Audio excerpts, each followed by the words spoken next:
Hello friends, स्वागत है आप सबका आपके अपने यूट्यूब चैनल स्मार्ट स्टडी 2.0 में। आज के इस वीडियो में हम हिंदी साहित्य से संबंधित टॉप 37 क्वेश्चंस देखेंगे। ये सभी क्वेश्चन जो है बहुत ज़्यादा इम्पॉर्टेंट है, एग्जाम में बार बार पूछे जाते हैं। यहाँ से एक दो क्वेश्चन आपके एग्जाम में जरूर आएंगे, तो आप लोग वीडियो को बिना स्किप करे पूरा देखिएगा और लास्ट में बताइएगा कि 37 में से आपके कितने क्वेश्चन सही हुए।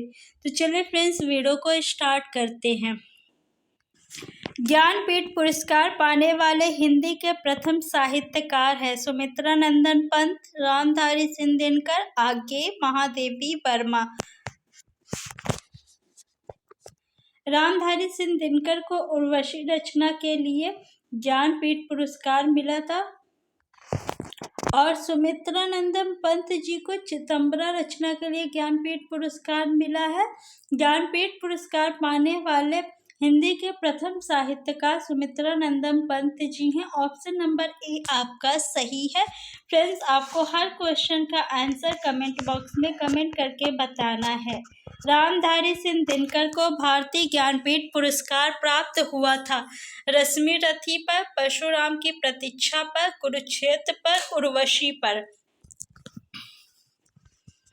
तो रामधारी सिंह दिनकर को भारतीय ज्ञानपीठ पुरस्कार जो है उर्वशी पर मिला है। ऑप्शन नंबर डी आपका जो है वो बिल्कुल राइट है। नेक्स्ट क्वेश्चन है कि निम्नलिखित में से कौन छायावादी कवि है? भरत भूषण अग्रवाल, तुलसीदास, सुमित्रा नंदन पंत या नागार्जुन। छायावाद के जनक कौन माने जाते हैं? जयशंकर प्रसाद जी छायावाद के जनक माने जाते हैं। और छायावादी कवि कौन है? तो सुमित्रा नंदन पंत जी हैं। ऑप्शन नंबर सी आपका राइट है।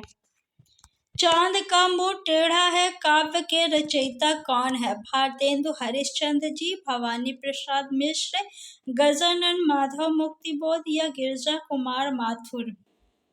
चांद का मुंह टेढ़ा है काव्य के रचयिता कौन है? तो Gajanan Madhav Muktibodh. Option number C आपका राइट है। रामलला नाचू के रचनाकार है रत्नाकर, रैदास, तुलसीदास, घानानंद। तो ऑप्शन नंबर सी तुलसीदास बिल्कुल सही है। रामलला नाचू के रचनाकार तुलसीदास जी हैं। द्विवेदी युग का नाम किसके नाम पे रखा गया है? महावीर प्रसाद द्विवेदी, हजारी प्रसाद द्विवेदी, राम अवध द्विवेदी, शांतिप्रिय द्विवेदी। तो द्विवेदी युग का नाम जो है वो महावीर प्रसाद द्विवेदी जी के नाम पे रखा गया है। तो ऑप्शन नंबर ए जो है वो बिल्कुल सही है। फ्रेंड्स, आप लोग को 2 सेकंड में आंसर देना है। जल्दी से क्वेश्चन पढ़िए और इसका आंसर दीजिए। संसद से सड़क तक काव्य के रचनाकार है श्रीकांत वर्मा, सुदामा पांडे धूमिल, आगे रघुवीर। तो संसद से सड़क तक काव्य के रचनाकार सुदामा पांडे धूमिल जी हैं। ऑप्शन नंबर बी आपका बिल्कुल राइट है। नेक्स्ट क्वेश्चन है कि रंगभूमि उपन्यास के रचनाकार है राजेंद्र यादव, राघेय राघव, प्रेमचंद, अमरकांत। तो रंगभूमि उपन्यास के रचनाकार जो है वो मुंशी प्रेमचंद्र जी हैं। ऑप्शन नंबर सी आपका बिल्कुल सही है। नेक्स्ट क्वेश्चन है ज्ञानपीठ पुरस्कार किस क्षेत्र में 6 श्रेष्ठ कार्य के लिए दिया जाता है? सिनेमा, विज्ञान, समाज सेवा, साहित्य। तो ज्ञानपीठ पुरस्कार जो है वो साहित्य के क्षेत्र में श्रेष्ठ कार्य के लिए दिया जाता है। ऑप्शन नंबर डी आपका राइट है। ज्ञानपीठ पुरस्कार दिया जाता है हिंदी भाषा के प्रचार प्रसार हेतु, भारतीय लेखकों की आर्थिक सहायता हेतु, भारतीय भाषा में साहित्यकारों के रचनात्मक लेखन हेतु। तो ज्ञानपीठ पुरस्कार जो है वो भारतीय भाषा में साहित्यकारों के रचनात्मक लेखन हेतु दिया जाता है। ऑप्शन नंबर सी आपका सही है। पृथ्वीराज रासो किस काल की रचना है? आदिकाल, प्रीतिकाल, भक्तिकाल या आधुनिक काल। पृथ्वीराज रासो इसके रचयिता कौन है? तो चंद्रवरदाई जी है और ये आदिकाल की रचना है।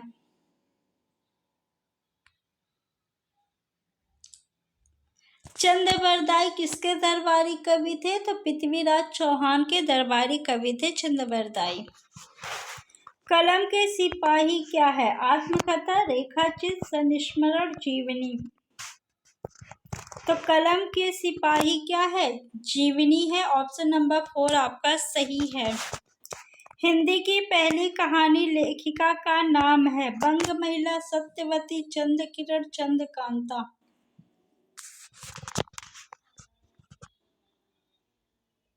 तो हिंदी की पहली कहानी लेखिका का नाम बंग महिला है। ऑप्शन नंबर ए आपका बिल्कुल सही है। खड़ी बोली के सर्वप्रथम लोकप्रिय कवि माने जाते हैं? रामधारी सिंह दिनकर, सूर्यकांत त्रिपाठी, निराला, मैथिली शरण गुप्त प्रथम, अयोध्या सिंह उपाध्याय, हरिऔध। तो ऑप्शन नंबर डी जितने भी लोग कह रहे हैं उनका उत्तर बिल्कुल सही है, अयोध्या सिंह उपाध्याय, हरिऔध।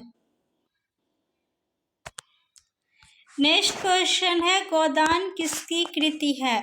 फणीश्वर नाथ रेणु, मुंशी प्रेमचंद, आगे जयशंकर प्रसाद। तो गोदान किसकी कृति है? मुंशी प्रेमचंद जी की कृति है। ऑप्शन नंबर बी जितने लोग भी कह रहे हैं उनका उत्तर बिल्कुल सही है। अपभ्रंश का वाल्मीकि किसे कहा जाता है? पुष्पदंत, धनपाल को, शालिभद्र सूरि को, स्वयंभू को। तो अपभ्रंश का वाल्मीकि किसे कहा जाता है? स्वयंभू को कहा जाता है। ऑप्शन नंबर 4 आपका जो है वो बिल्कुल सही है। नेक्स्ट क्वेश्चन है, चंद्रवरदाई किसके दरबारी कवि थे?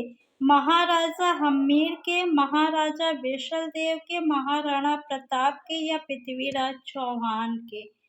तो चंद्रवरदाई ने पृथ्वीराज रासो की रचना की है और ये पृथ्वीराज चौहान के दरबारी कवि थे। ऑप्शन नंबर 4 आपका सही है। मलिक मोहम्मद जायसी को जायसी कहा जाता है क्योंकि वे जायस गोत्र में पैदा हुए थे, जायस मत को मानने वाले थे, जायस नामक निवास स्थान के निवासी थे। तो मलिक मोहम्मद जायसी को जायसी इसलिए कहा जाता है क्योंकि ये जायस नामक स्थान के निवासी थे। ऑप्शन नंबर सी आपका सही है। नेक्स्ट क्वेश्चन है, रीतिकाल का वह कौन सा कवि है जो अपनी मात्र एक कृति से हिंदी साहित्य में अमर हो गया? रहीम, मतीराम, बिहारी, देव। तो ऑप्शन नंबर सी जितने भी लोग कह रहे हैं उनका उत्तर बिल्कुल सही है, बिहारी। कठिन काव्य का प्रेत किस कवि को कहा जाता है? सेनापति को, चिंतामणि को, मतीराम को या केशव दास को? कठिन काव्य का प्रेत किस कवि को कहा जाता है? तो केशव दास जी को कहा जाता है। ऑप्शन नंबर डी आपका सही है। हिंदी साहित्य के आधुनिक काल को इस नाम से भी अभिहित किया जाता है? जीवनी काल, पद्य काल, संस्मरण काल। तो आधुनिक काल को पद्य काल भी कहते हैं। ऑप्शन नंबर डी आपका राइट है। हिंदी साहित्य में प्रयोगवाद के प्रवर्तक का नाम है? निराला, आगे, पंत, जयशंकर प्रसाद। प्रयोगवाद के प्रवर्तक कौन है? हीरानंद वात्स्यायन, आगे। ऑप्शन नंबर बी जितने भी लोग कह रहे हैं उनका उत्तर बिल्कुल सही है। जायसी किस धारा के कवि है? ज्ञानमार्गी काव्यधारा, प्रेमाख्यान काव्यधारा, नाथपंथी काव्यधारा या राशक काव्यधारा। तो मलिक मोहम्मद जायसी जो है वो प्रेमाख्यान काव्यधारा के कवि माने जाते हैं। ऑप्शन नंबर बी आपका सही है। मैथिल कोकिल किसी कहा जाता है? विद्यापति को, अमीर खुसरो को, चंद्रवरदाई को या हेमचंद्र जी को? किसे कहते हैं मैथिल कोकिल? तो ऑप्शन नंबर ए विद्यापति, जितने भी लोग कह रहे हैं उनका उत्तर बिल्कुल सही है। नेक्स्ट क्वेश्चन है कि प्रकृति के सुकुमार कवि किसे कहा जाता है? जयशंकर प्रसाद को, सुमित्रानंदम पंत जी को, महादेवी वर्मा जी को या निराला? तो प्रकृति के सुकुमार कवि जो है सुमित्रानंदम पंत जी को कहा जाता है। इन्हें चितंबरा रचना के लिए ज्ञानपीठ पुरस्कार मिला है। कथा सम्राट किसे कहा जाता है? मुंशी प्रेमचंद जी को, जैनेन्द्र कुमार जी को, आगे जी को या फणीश्वर नाथ रेणु जी को? तो कथा सम्राट किसे माना जाता है? मुंशी प्रेमचंद जी को कहा जाता है। ऑप्शन नंबर ए आपका राइट है। बाल चित्रण में कौन सा कवि श्रेष्ठ है? रसखान, मीराबाई, सूरदास, कबीरदास? तो बाल चित्रण में सूरदास जी श्रेष्ठ कवि माने जाते हैं। ऑप्शन नंबर सी आपका सही है। रसमय सिद्ध किसका उपनाम था? हजारी प्रसाद, महादेवी वर्मा, देवकी नंदन खत्री, जयशंकर प्रसाद? रसमय सिद्ध किसका उपनाम था? तो जयशंकर प्रसाद जी का था। ऑप्शन नंबर डी आपका सही है। मधुर स्वप्न के रचनाकार है? मुंशी प्रेमचंद, आचार्य रामचंद्र शुक्ल, सोहनलाल द्विवेदी, राहुल सांस्कृत्यायन? तो मधुर स्वप्न के रचनाकार राहुल सांस्कृत्यायन जी हैं। ऑप्शन नंबर डी आपका सही है। तुलसी और सूर्य की रचनाओं के आधार पर रस कितने प्रकार के होते हैं? 11, 19, 10, 12? भरत मुनि के अनुसार रसों की संख्या कितनी है? तो 8 है। तुलसी और सूर्य की रचनाओं के आधार पर रस कितने प्रकार के होते हैं? तो ऑप्शन नंबर ए जितने भी लोग कह रहे हैं उनका उत्तर बिल्कुल सही है, 11। कलम आज उनकी जय बोल जला, अस्तिया बारी बारी चिटकाई जिनमें चिंगारी। उक्त पंक्ति के लेखक हैं रामधारी सिंह दिनकर जी, निराला, जयशंकर प्रसाद या महादेवी वर्मा?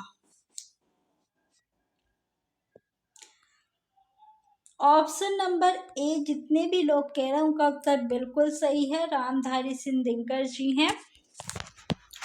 हिंदी भाषा की बोलियों के वर्गीकरण के आधार पर छत्तीसगढ़ बोली है? पूर्वी हिंदी, पश्चिमी हिंदी, पहाड़ी हिंदी, राजस्थानी हिंदी? पूर्वी हिंदी के अंतर्गत कौन कौन सी बोलियां आती हैं? तो अवधी आती है, बघेली आती है और छत्तीसगढ़ी। अवधी, बघेली और छत्तीसगढ़ी। तो छत्तीसगढ़ बोली जो है वो किसके अंतर्गत आती है? पूर्वी हिंदी के अंतर्गत आती है। ऑप्शन नंबर ए आपका सही है।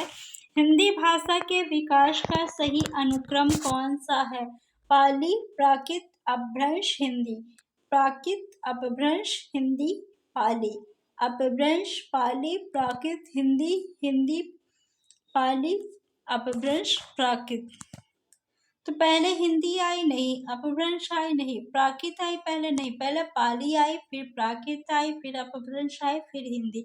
यानी ऑप्शन नंबर ए जितने भी लोग कह रहे हैं उनका उत्तर बिल्कुल सही है।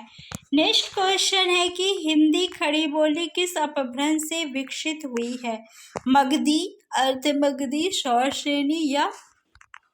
फ्रेंड्स, अगर अभी तक आपने वीडियो को लाइक नहीं किया है तो लाइक कर दीजिए और चैनल को सब्सक्राइब कर लीजिए। यहाँ पे आपको कम समय में अधिक क्वेश्चन कराया जाता है, आपका टाइम नहीं वेस्ट किया जाता है और आप लोग इस वीडियो को अपने फ्रेंड्स में भी शेयर कर दीजिए। हिंदी खड़ी बोली किस अपभ्रंश से विकसित हुई है? तो शौरसेनी अपभ्रंश से विकसित हुई है। ऑप्शन नंबर सी आपका सही है। भारतीय संविधान की 8वीं अनुसूची में शामिल भाषाओं की संख्या है कितनी है? 14, 15, 18 या 22? तो भारतीय संविधान की 8वीं अनुसूची में कितनी भाषाएं हैं? 22 भाषा है। ऑप्शन नंबर डी जो है आपका बिल्कुल सही है। अब लास्ट के मात्र 2 क्वेश्चंस और बचे हैं। हिंदी की आदि जननी है क्या है? संस्कृत है, पाली है, प्राकृत है, अपभ्रंश है। तो हिंदी की आदि जननी क्या है? संस्कृत भाषा है। ऑप्शन नंबर ए आपका सही है। नेक्स्ट क्वेश्चन है कि निम्नलिखित में से कौन सी भाषा भारोपी परिवार की भाषा नहीं है? मराठी, गुजराती, मलयालम, हिंदी।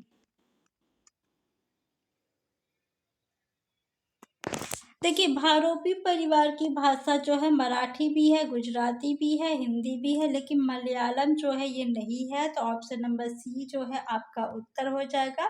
फ्रेंड 37 क्वेश्चंस जो है कंप्लीट हो गया है और हम लोगों ने मात्र 15 मिनट में किया है। अब आप बताइए कि आपके 37 में से कितने क्वेश्चन जो है वो सही हुए हैं। और आप लोग वीडियो को ज़्यादा से ज़्यादा शेयर करिए, लाइक करिए और चैनल को सब्सक्राइब कर लीजिए ऐसी ही और वीडियो देखने के लिए। वीडियो को पूरा देखने के लिए आप सभी का बहुत बहुत धन्यवाद।